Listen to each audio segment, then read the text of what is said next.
प्रभु को हम अपना नहीं, अरे वो समस्या को ही मंगल विधान बदल देंगे। समस्या आएगी और मंगल विधान बन जाएगा, आप नाच पड़ोगे और ऐसा लगेगा कि समस्या आनी ही चाहिए थी, अगर ये ना आती तो ऐसा मंगल विधान ना मिलता।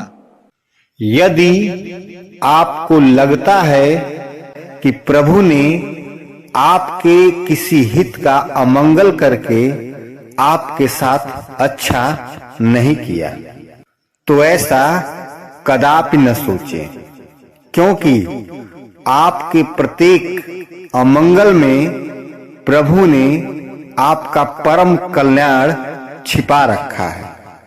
यदि जानना चाहते हैं तो परम पूज्य गुरुदेव श्री प्रेमानंद महाराज जी की अमृतवाणी सुनिए।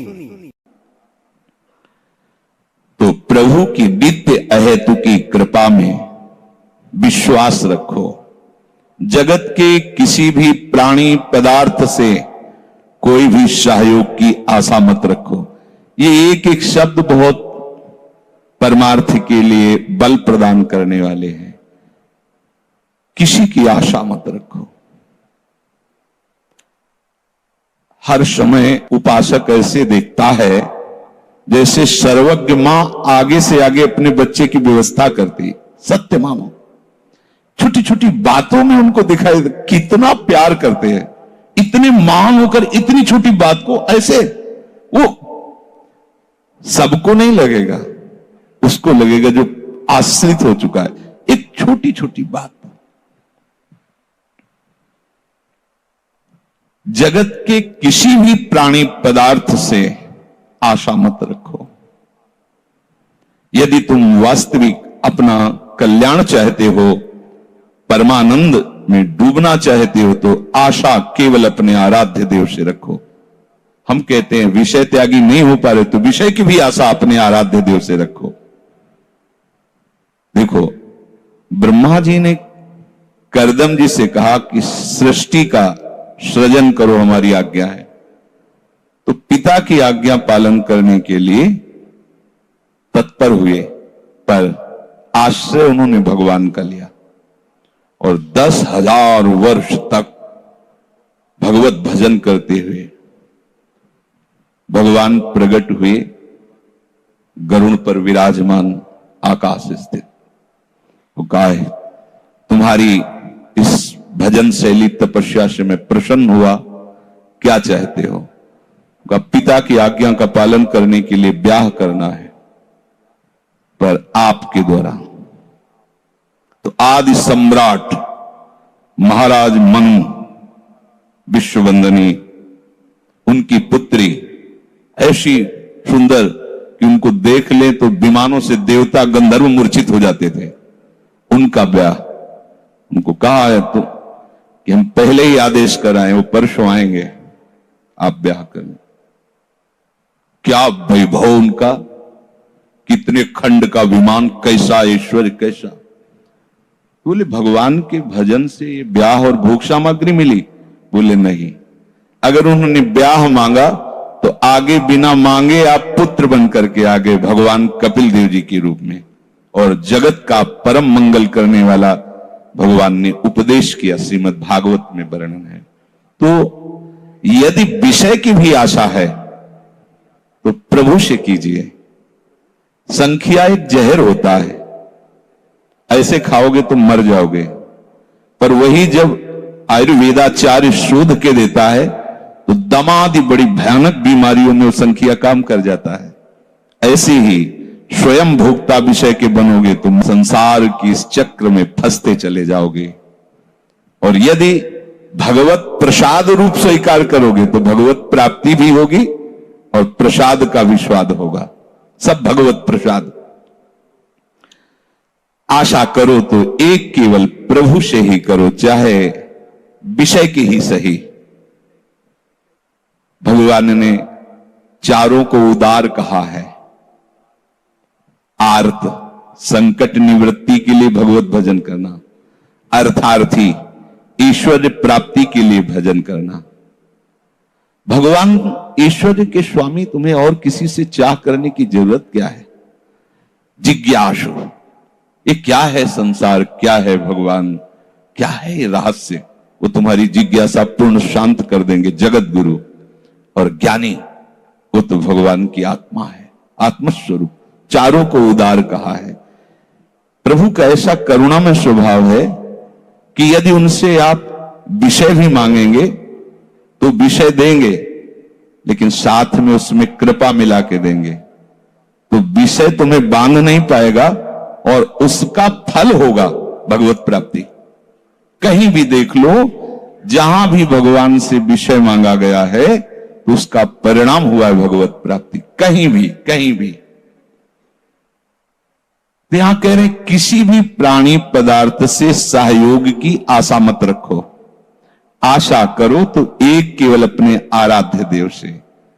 जो भी आशाएं, चाहे आशास्य दास्यम वृषभानुजाया, अगर ऐसी महान आशा है तो जगत बंदनीय आशा है कि मैं लाडली जी की सेवा में रहूं।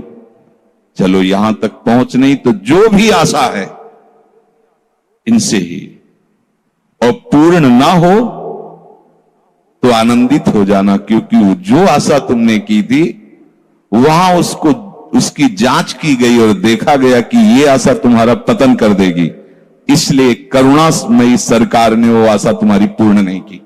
ये मत सोचना कि उन्होंने हमारी बात सुनी नहीं, सुनी गई और उसकी जांच हुई कि अगर ये आशा इसकी पूर्ण हुई तो ये दुख में फंस जाएगा, मुझे भूल जाएगा, तो मांगने पर भी वो नहीं देंगे। ये ध्यान रखना। तुम्हें प्रभु ने अपनी सेवा के लिए यहां भेजा है। जो भी तुम्हें पदार्थ दिए हैं, विचार दिए हैं, शक्ति दी है, सामर्थ्य दी है, वो केवल सेवा के लिए दी है। भगवत सेवा, परिवार सेवा, संपूर्ण विश्व की सेवा। एक एक शब्द बंधन मुक्त करने वाला है। तुम्हें जो शरीर मिला है, विचार मिले हैं, शक्ति मिली है, सामर्थ्य मिली है, ध्यान दीजिए, वो केवल सेवा के लिए है। आप क्या करते हैं? सुख भोगने के लिए प्रयोग करते हैं, बस बंध गए। परिवार की सेवा, शरीर की सेवा, भगवत प्राप्ति हेतु, जन जन की सेवा, जो हमारे सामने आ गया, मन बुद्धि चित्त अहम से, धन से, शरीर से, जो सेवा स्वसुख वांछा के लिए नहीं। हम लोग प्रभु प्रदत्त सेवा का तिरस्कार करके स्वसुख वांछा में फंस जाते हैं। बहुत बढ़िया साधन है सेवा। सेवा से निश्चित परमानंद की प्राप्ति होती है। सेवा में बहुत बड़ी सामर्थ्य, पीछे चर्चाएं हो चुकी है। ये जो प्रभु के द्वारा दी हुई सामर्थ्य के हम स्वामी बन जाते हैं। वही खेती हमारी, रुपया हमारा, पत्नी हमारी, बेटा हमारा, हम इसके स्वामी, तो परिणाम भी तुम्हें इसका भोगना पड़ेगा। और नाथ सकल संपदा तुम्हारी, मैं सेवक समेत सुत नारी, तो प्रभु मिलेंगे। यह है मार्ग प्रभु का। रहना वही है, पाना भी वही है, करना भी वही है, पर परिणाम अलग अलग हो जाएगा। एक का परिणाम जो अहम से वो दुर्गति हो जाएगा, एक का परिणाम जो प्रभु के लिए वो सदगति को प्राप्त, वही करना है। बड़ा आश्चर्य है, केवल समझ जाओ। ये न करके यदि तुम अपने को किसी कार्य का कर्ता और किसी वस्तु का स्वामी और किसी प्राणियों को अपना मानकर सुख भोग करने लगोगे तो ये बहुत बड़ी भूल है। इस भूल का, इस अपराध का, इस पाप का दंड होगा बार बार जन्म, बार बार मरण। अब तुम भगवद आश्रित हो, तुम्हारे अंदर अच्छे विचार, अच्छे कर्म करने की प्रेरणा और भजन, ये केवल भगवान करा रहे हैं, ऐसा समझो। बिल्कुल एक एक शब्द बंधन मुक्त करने वाला है। अहंकार नहीं कि मैं कर रहा हूं। अच्छे विचार, अच्छी क्रियाएं, अच्छा जीवन जो पवित्र शास्त्र सम्मत, ये मेरी लाडली लाल करवा रहे हैं, ऐसा आपको सोचना। जो कर रहे हैं वो उन्हीं की शक्ति से कर रहे हैं, करवा भी नहीं रहे, उस ताकत सामर्थ्य भी वही दे रहे हैं। कभी किसी भी अच्छे विचार या अच्छी क्रिया में अपने को भूल कर भी कर्ता मत मानना, तो बुरी क्रिया कभी होगी ही नहीं। बात पकड़ो। यदि अच्छी क्रियाओं के कर्ता आप बनोगे तो बुरी क्रियाओं से बच नहीं सकते।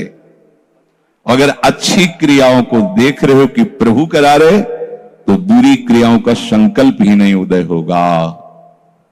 अहम गलित हो गया तो अहम में ही तो सारे विकार रहते हैं।